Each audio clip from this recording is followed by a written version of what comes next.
Shalom, hari ini kita kembali lagi belajar ilmu pengetahuan sosial yang dimana minggu lalu materinya mengenai perdagangan antar daerah atau antar pulau. Nah, hari ini kita akan mempelajari mengenai perdagangan antar negara atau sama dengan perdagangan internasional ya nak. Nah, apa itu perdagangan antar negara? Mari kita simak video berikut ini. Ya, di mana merupakan aktivitas perdagangan yang dilakukan oleh masyarakat suatu negara dengan masyarakat negara lain atas dasar kesepakatan bersama. Nah, masyarakat yang di sini dimaksudkan adalah individu, kelompok, lembaga atau pemerintah ya. Nah, selanjutnya ada ruang lingkup perdagangan antar negara meliputi kegiatan ada perpindahan barang dan jasa, ada perpindahan faktor produksi atau SDA, tenaga kerja, modal, investasi dan teknologi. SDA itu artinya sumber daya alam ya, panjangannya. Nah, aktivitas perdagangan antar negara itu ada dua, ekspor dan impor. Nah, ekspor itu kegiatan menjual barang ke luar negeri. Nah, untuk mendatangkan devisa. Sedangkan impor itu membeli barang dari luar negeri dengan mengeluarkan devisa. Nah, kebijakan pemerintah untuk mendorong ekspor, yang pertama memberi kemudahan kepada produsen barang ekspor. Yang kedua, untuk menjaga kestabilan nilai tukar rupiah. Nah, yang ketiga, membuat perjanjian dagang internasional. Yang keempat, meningkatkan promosi. Oke, jadi ada 4 dia kebijakan untuk pemerintah untuk mendorong ekspor. Faktor pendorong ekspor ada keadaan pasar luar negeri. Kita harus mengetahui besar atau kecilnya permintaan dan penawaran di berbagai negara, karena itu mempengaruhi harga pasar di dunia. Apabila permintaan di pasar dunia lebih banyak daripada penawaran, maka harganya akan cenderung naik. Nah, sebaliknya nih anak-anak, apabila penawarannya lebih banyak dari permintaan, maka harga cenderung akan turun. Nah, keadaan seperti inilah ya anak-anak nanti akan mempengaruhi para eksportir kita untuk meningkatkan atau menurunkan ekspornya. Lalu yang kedua ada keuletan eksportir untuk menangkap peluang pasar.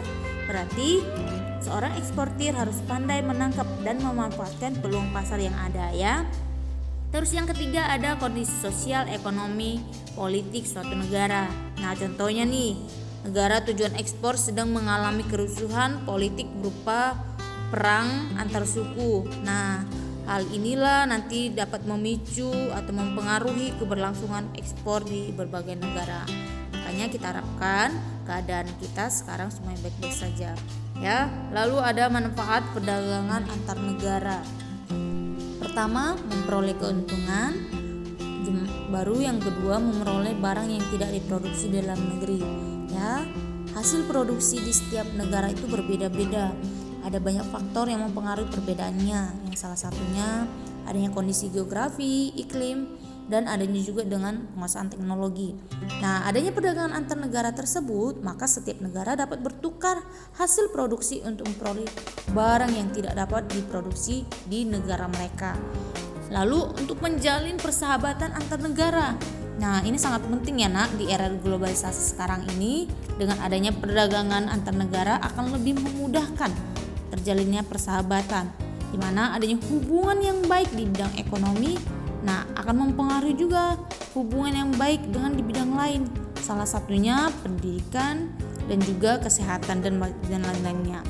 Lalu ada transfer teknologi modern, yang dimana untuk barang-barang impor yang berteknologi tinggi yang dibutuhkan pengetahuan dan keterampilan yang oke, maka pada umumnya importir akan memberikan pelatihan penggunaan teknologi tersebut. Nah, inilah yang akan mempercepat terjadinya transfer teknologi modern ya. Itulah keempat manfaat perdagangan antar negara. Oke, ada dia faktor-faktor yang mendorong perdagangan antar negara. 1. Untuk memenuhi kebutuhan barang dan jasa dalam negeri.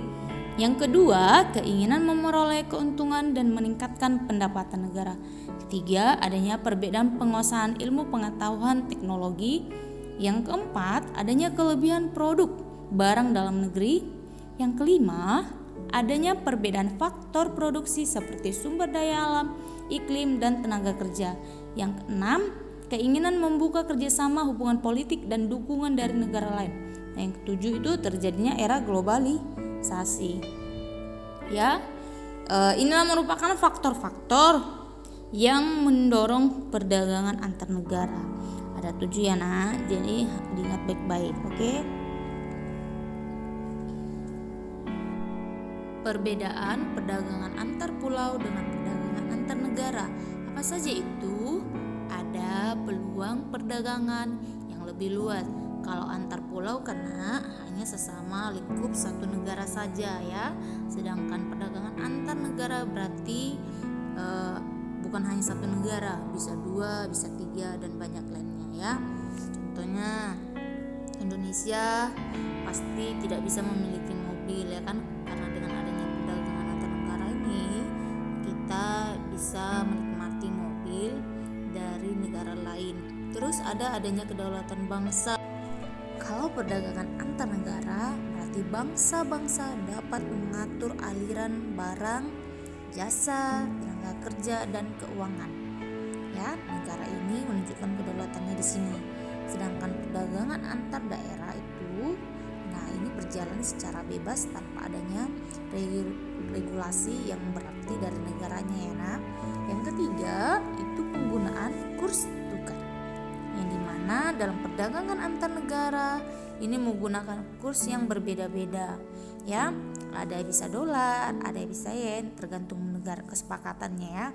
Nah, sedangkan di perdagangan antar daerah atau antar pulau itu hanya menggunakan satu kurs tukar saja ya, yang dimana perdagangan antar negara juga membutuhkan sistem keuangan antar negara yang memastikan adanya kelancaran aliran mata uang. Nah, maka itu dengan adanya perkembangan perdagangan di Indonesia, dikembangkanlah sektor yang berpotensial yang mendukung perdagangan, yaitu ekonomi maritim dan agrikultur. Oke. Sampai disinilah pembelajaran kita. Semoga anak-anak bisa dapat memahaminya. Terima kasih. Shalom.